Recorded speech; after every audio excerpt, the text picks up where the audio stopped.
ওগো কি হয়েছে? তোমার মেয়ে একটু শপিং করতে যাবে বলছি। শপিং এ যাবে মানে? কালকে তো এক গাদা জামা কাপড় কিনে আনলো। কই এক গাদা? সব বাজার করা হয়েছে নাকি? ছোট ছোট কটা গয়না আর একটা শাড়ি কিনেছি। আমি ভালো একটা লেহেঙ্গা নেবো।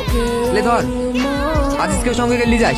মা এবার কলকাতায় শপিং করতে যাবো। কলকাতায়? হ্যাঁ আব্বা, বহরমপুরে অত ভালো কালেকশন পাওয়া যায় না। ঠিক আছে, একটু দেখে শুনে খরচ করিস। এই মাসে লেবারদের পেমেন্টে একটু সমস্যা চলছে। এটা কেমন লাগছে?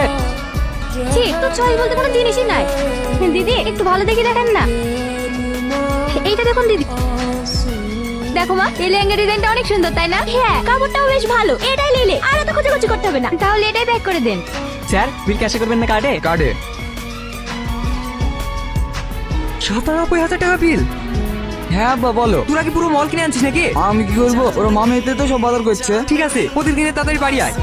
বাজার তো করাই ছিল, আবার নতুন করে বাজার করার কি দরকার ছিল বলো তো? আমি কি করবো বলো, আমার কথা কেউ নেয় নাকি? ওদের যা ইচ্ছে তাই করে।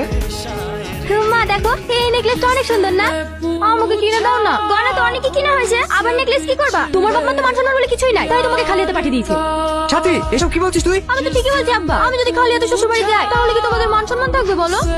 তোদের যা ইচ্ছে তাই কর, তুই আগের বাড়িতে অজান্তি করিস নি। সাথী, তুই তো এত কম ফেসাস ইউজ করিস নি। কি ফেসাস দিয়েছে কই দেখি। কোথায় আছিস? তাড়াতাড়ি একটু আমার ঘরে আয়। কি হয়েছে? এত ইমার্জেন্সি ডাকলে? তুই জানিস না আমি কি ফেসাস ইউজ করি? কেন, ওই পেশে এবার সমস্যা কি? আমি ওসব কিছু জানিনি, আমাকে এক্ষুনি ফেসাস এনে দে। ঠিক আছে। কি রে, তোর আব্বা আমাকে বিদায় জানাবেনি? আমার মেয়েটাকে একটু দেখো। ঘরে একটা এসিও নাই, এত বড় মেয়েকে থাকতে পারা যায়? সহ্য। তুমি বসো, আমি পাশের ঘর থেকে একটা টেবিল ফ্যান নিয়ে আসি। থাক, তোমাকে আর দরদ দেখাতে হবে না। আমি আব্বাকে ফোন করছি। হ্যাঁ মা বল, মন খারাপ হচ্ছে নাকি? আমি এখানে গরমে থাকতে পারছি না, তোমরা কিছু একটা ব্যবস্থা করো। এখন আমি আবার কি করব? মেয়েটা গরমে থাকতে পারছি না, আর কি করবো মানে? আজকের মতো একটু অ্যাডজাস্ট করে থাক, কালকে দোকানে এসে মনের মতো একটা এসি কিনে নিস। আব্বা, এই এসিটা অনেক ভালো লাগছে, দোকানদারকে এটা বাড়িতে পাঠিয়ে দিতে বলো। ঠিক আছে। আব্বা, এই ওয়াশিং মেশিনটা অনেক ভালো লাগছে, এটা নিয়ে নি, তাহলে আমাকে আর কষ্ট করে জামা কাপড় কাচতে হবে না। দুটোতে কত হলো? স্যার দুটোতে 20% ডিসকাউন্ট দিয়ে ওই 1.5 লাখ মতো পড়ছে। আপনি আমাকে আর এক সপ্তাহ সময় দিন, আপনার টাকা পৌঁছে যাবে। মাত্র আর বলছি 1 ঘন্টার মধ্যে টাকা আমার কাছে চলে আসে, আর যদি না আসে? স্যার এখনো টাকাগুলো দেননি যে? টাকাগুলো আমি খরচ করে ফেলেছি।